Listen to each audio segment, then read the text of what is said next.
Oh,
careful, hawak.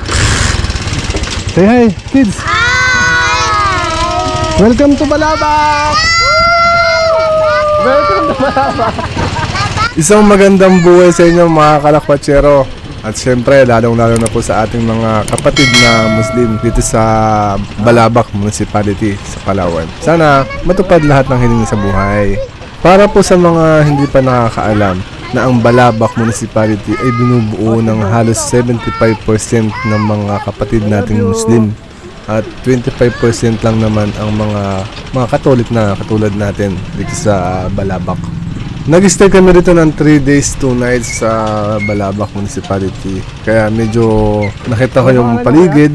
Tahimik naman. Maganda rin, maaliwalas at hindi makalat. Ayun nga lang, siyempre mga Muslim yung mga nakatira, pahirapan yung mga baboy, mga pork food.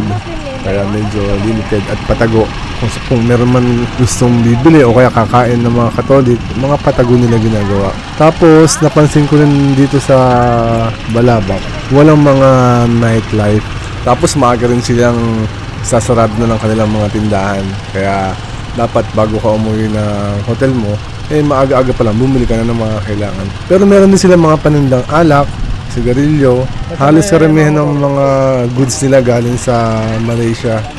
Parang backdoor kumbaga. Halos 2 hours lang naman ang biyahe ng speedboat mula sa dulo ng Balabak Island or ng Palawan. 2 hours lang ang biyahe mo, makarating ka ng Malaysia. Iyon nga pala yung aming nirentahang kolong-kolong sa halagang 1,000 pesos. Siyempre joke lang. 100 lang, 100 pesos. Kasi malapit lang naman, mga 5 minutes lang. Tapos diretso na kami sa aming speedboat para magpunta kami sa famous na Unok Island. Tara, let's go!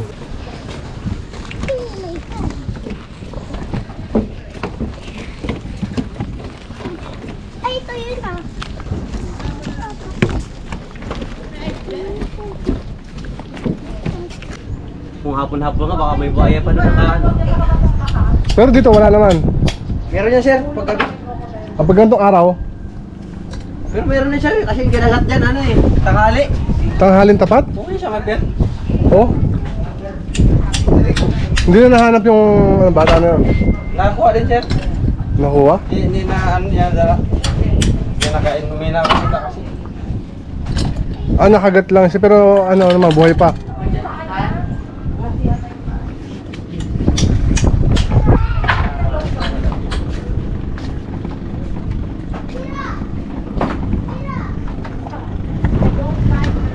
Madami palang buhaya dito pero mas maraming buhaya sa Manila, no? Triple. Paano yung yan, kuya, yung mga CR niyan? Yung mga CR nila, paano? Diyan lang rin yung Ha? Yan ang rin siya. Dito na bumabaksak yan. Yung mga dumi nila. Lumili. Kaya ba lang nakahas? Hindi yan. Plastic. Lang? Shit. Nabahan kami? Nagulat na nga ako dyan. Saraan. Paandaroan lang. Opo. Diretso na pala yung ano nila dyan, no? CR nila. Ha? Yung CR nila, ako, diretso diretso. na. Oo. Kaya di ba ang sarap-sarap ng tubig sa Oo, maalat-alat. Ano to? Usan, J? Siya nga po pala yung aming captain for the day, si Captain Ponpon. Sa mga gusto magpabook sa kanya, pwede niyo siyang i-search sa Facebook ng Balabak. At kilalang kilala naman siya dahil meron siyang mga yate.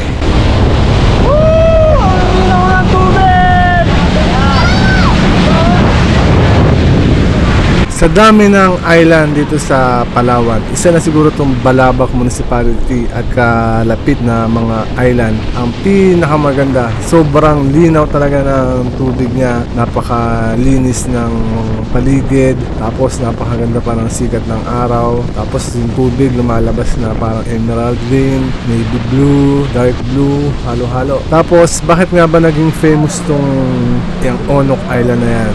Siguro dahil sa napakalaking area ng kanilang sandbar pag nag-low tide. Tapos pwede kang maglakad na kahit bata pwede mag-swimming kahit nasa malayo dahil mababaw lang naman yung tubig. Tapos sobrang aliwalas pa.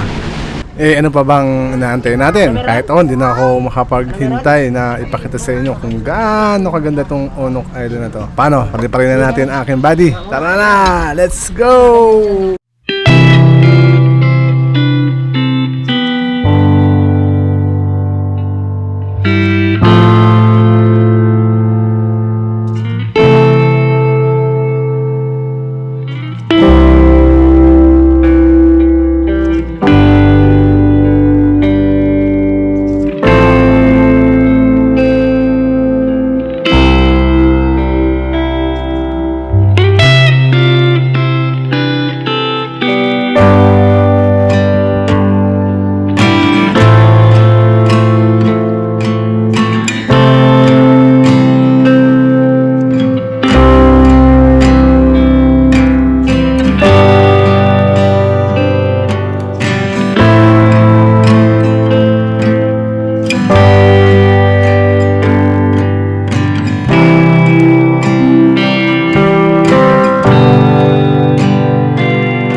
Oo! Opo, sige. Hindi ka nakikinig. Doon o.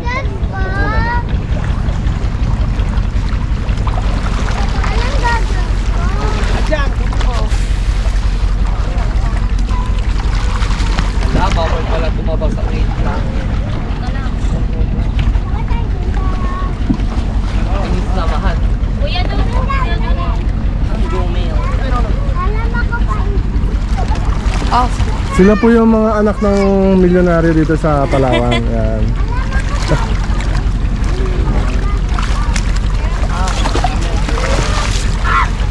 Bye. Ayun yung sa mga donya.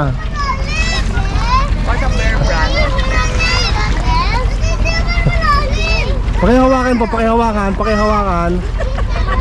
Pakihawakan. Donya, Donya Gigi. Yan ang magbabayad ng tour namin. Doon. Pero talaga sana tayo kay pati yan. Puti.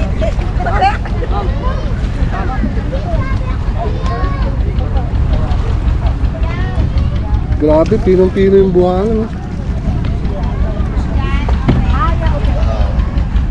Ganon talaga.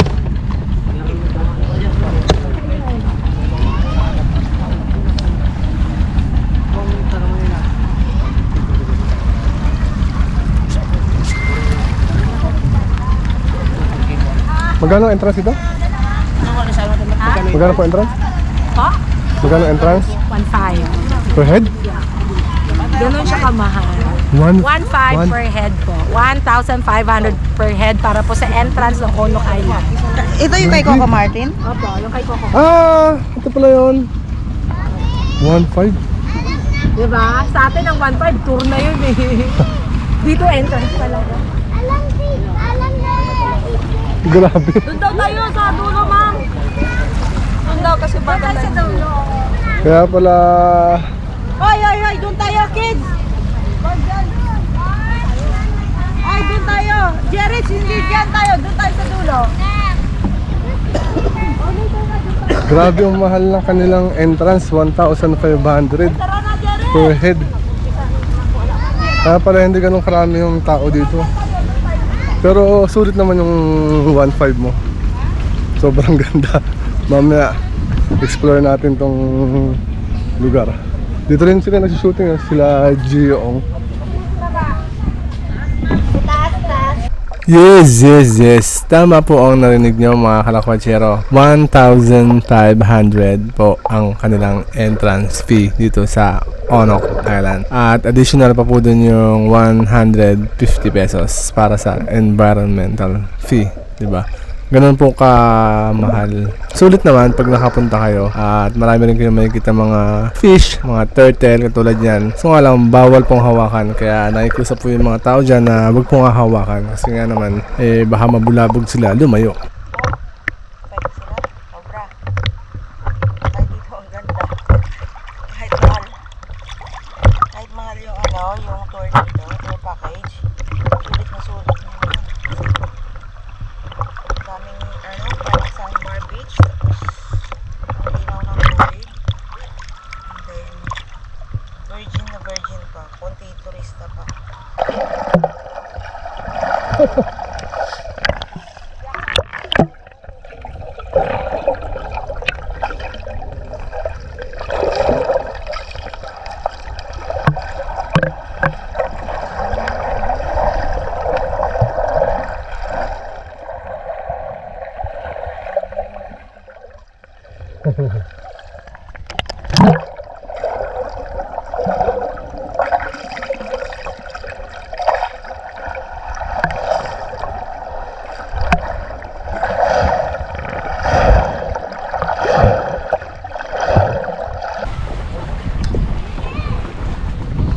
Wow! Nice!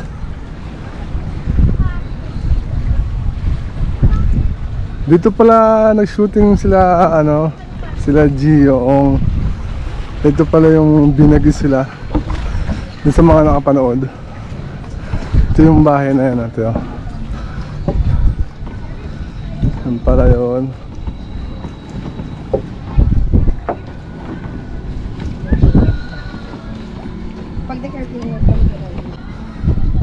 Akala ko bahay nila. Yun pala, narentahan nila yung buong cottage na yan. Ayan, yan yung bahay na pinag-stayan nila Sir Gio. Ito pala yun. Ayun na nga, dito sila gumawa ng content nila, sila Sir Gio kasama yung family niya. Pagkakatanda ko 2018 yon nung pandemic. Nirentahan nila yung buong cottage na yan. So talagang nataon na walang mga tao, kaya napakaganda ng content nila. Tapos sinamahan pa ng bagyo, ng ulan, kaya mas lalong gumanda. Yan, dyan siya tumalon, no? Kasama si Manga Domingo. Pero ngayon, marami na asing tao, marami ng turista. Kaya pag nag-shoot ka, marami ng mga extra. Tapos may mga bantay pang BFP. Kaya medyo strict na sila ngayon.